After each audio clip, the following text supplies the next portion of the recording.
বাজেটটা গরিবের জন্য না, বড় লোকের জন্য বাজেট। একদিনও ভাবে না, গরিবের মন পরীক্ষা করে কোনোদিন ওরা বাজেট করতে পারবে না। আমরা বললেও তো দাম কমবো না বাড়বো না। দাম বাড়লে তো আমাদের প্রভাব পড়বে, কারণ পাবলিক তো আর বড় লোকেদের সাথে চিল্লাচিল্লি করে না, বড় ব্যবসায়ীদের আমাদের সাথে ক্ষুদ্র ব্যবসায়ীদের চিল্লাচিল্লি করে। যত সমস্যা আমাদের আমরা যারা বড় লোক তারা বড় লোক হইতেছে, আর আমরা গরিব, আমরা কথা শুনতে হয়, পাপড় শুনতে হয়, সবকিছু আমরা দেখতে হয়। আমগরে নিয়ে সিন্ডিকেট চলতেছে, আমরা গরিব, এই কারণে আমাদের সমস্যা। দেখা যায় পেস করতেছে, সব দ্রব্যমূল্যের দাম অগ্রগতি হঠাৎ দাম বাড়াই দিচ্ছে, পরে আমরা এটা জিনিসটা বিক্রি করতে পারতেছি না। আমরা বিক্রি করতে গেলে কাস্টমারের কাছে আমরা কথা শুনতে হয়, এই বাড়াইলেন কেন, আপনি কেন বাড়াইলেন, সমস্যা কি, এই কথাই শুনতে হয়। তা আমরা তো পাবলিকের কাছে শুনতে হয়, আমরা কি করব, আমরা তো কিনে আনছি টাকা দিয়ে। এটাই ভাই, এর চেয়ে বেশি কিছু বলা। বাজেট আর বাজেট, বাজেটটা গরিবের জন্য না, বড় লোকের জন্য বাজেট। আমার মতো সবার মতো একই, মনে করেন আমরা মৃত্যু পরিবার যারা, তারা মনে হয় চলার অনেক কষ্ট হয়ে যায়। পেঁয়াজের দাম বেশি, আলুর দাম বেশি, বোঝেন নাই। তারা তো মনে করেন যে কয় টাকা ছিল, একজন 500 টাকা আর দিন কাজ করে, রোজ 1 কেজি গরু গোস কিনে 800 টাকা। 800 টাকা যদি 5 কেজি 1 কেজি গরু গোস কিনে 500 টাকা দিলে আর 300 টাকা ঠিক না। এমন আদা আছে, রসুন আছে, চাউল আছে, ডাউল আছে, সবই তো লাগে। তুমি মনে করেন সরকার আর এরকম বলে গরিব মানুষ কেমন বাঁচার কোনো কায়দা নাই।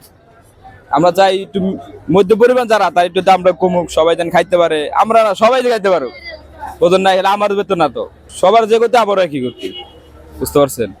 দোয়া করে কমুক, আমরা খাইতে পারবো, সবাই চলতে পারবো, ফিরতে পারবো, তাহলে রাস্তা থেকে ঘুরতে হবে না। বাজেট নিয়ে আর আমাদের কিসের প্রতিক্রিয়া থাকবে? বাজেট, ওনারা দালান কোঠায় বসে বাজেট করে, আমরা দোকানে রাস্তাঘাটে বাজেট শুনি। এটা ছাড়া আমাদের করার কিছু নেই। ওনাদের বাজেট জনবান্ধব হয় না। বাজেট হয় বড় লোকের জন্য, গাড়িতে যারা থাকে এদের জন্য, আমাদের মতো মানুষের জন্য বাজেট না। বাজেট হয়েছে যারা গাড়িতে চলে, ওনরা বোঝে না, ওনরা রোডের বোঝে না। ওনরা বাজারে করতে আসে, ভালো ভালো মার্কেটে যায়, বড় বড় মাছ কেনে, চালের দ্বারে যায়, ভালো মিনিকেট চাল কিনে, আমগো চাল কিনতে হয় 25 টাকা 30 টাকা দামের চাল খাইতে হয়। আমগো বাজেটেই, ওনরা আমাদের মতো বাজেট করতে পারবে না। বাজেটেই বড় লোকের দালান করে বসে, ওই দালান করে বড় লোকের বাজেটেই করতে পারবে। গরিবের বাজেট সরকার দিয়ে আমার মনে হয় না সম্ভব। বাজেট নিয়ে আমাদের কোনো মন্তব্য নাই।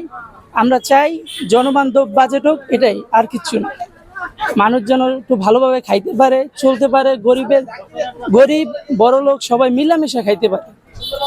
কারণ বিগত বছরে যে বাজেট হয়েছে, কোনোটাই মানুষের মানে নিম্নবিত্ত মানুষের ধারে কাছেও আসতে পারে না।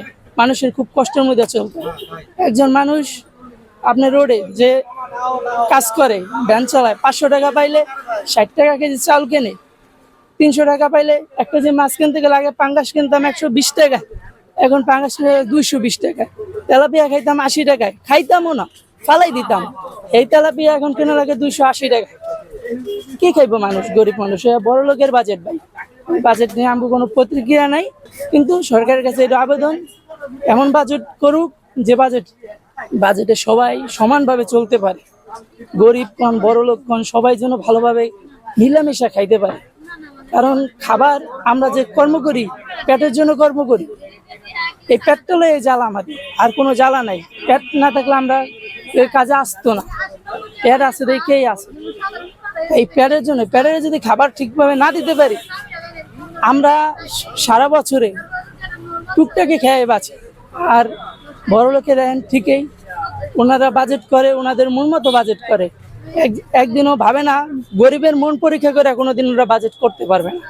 কারণ ওরা যদি বাজেট করতে হয়, তাই আমি বলি যারা বাজেট করে ওনারা যেন বোকরা পয়রা রোডে ঘাড়ে সব জায়গায় ঘুরা মানে আত্মগোপনে আইসা, তারপর মানুষের মন বুঝা, তারপর সংসদের জন্য বাজেট করে।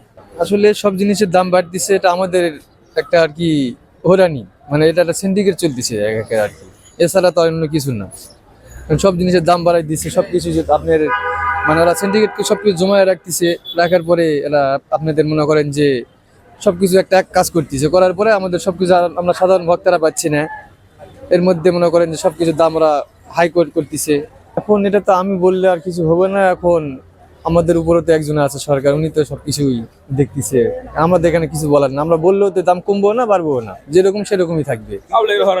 শুধু পাবলিক আমরা হরানি হবে, এটা অন্য কিছু না। সমস্যা বলতে আমরা সাধারণ ভাবে চলাফেরা করি, আমরা ছোট চাকরি করি, এই দিয়ে আমাদের সংসার চলা খুব কষ্ট হয়ে যায়।